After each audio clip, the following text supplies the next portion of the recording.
Is it time that we stop protecting the NHS and that it started protecting us?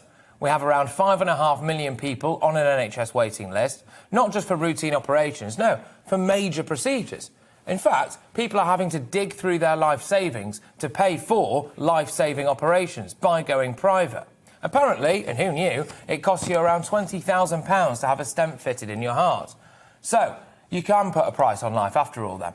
And that's where I'm at with it. If you're poor now, you're clearly more likely to die. And I'm pretty sure that's why the NHS was set up, wasn't it, to prevent that from happening?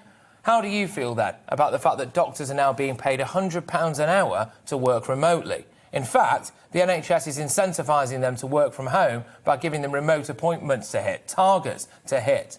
The British Medical Association wants doctors to be able to dictate the speed of their return to normality. Well, people who find a lump and struggle to get a face-to-face GP appointment can't dictate the speed their cancer spreads, can they? COVID is a terrible virus, there's no question of that. And there probably was about a 2-week period where I thought the world was going to end. Whitty was ill, Boris was in intensive care, Dominic Cummings was seen physically legging it out of Downing Street like a rat out of a sinking ship. Matt Hancock was forced into isolation, a sad metaphor of things to come for the bloke. And then, of course, there were so many ambulances with the blues and twos on that it sounded like a deadly rave outside. But we're not there anymore, are we? I'm going to go out on a limb here.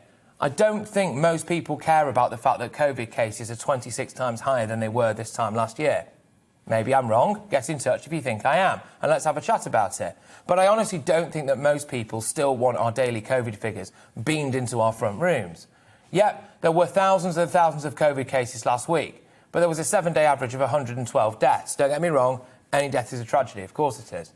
But more people are dying of flu and influenza now and pneumonia than they were from COVID. 4,564 in July, to be precise, compared with 3,876 COVID deaths. We were told to lock down to save lives. Now we're being told that because of the lockdown, people will die waiting for NHS treatment. How does that work? All the while, there were 420,000 fewer face-to-face GP appointments last month alone. Who are the biggest losers in all of this?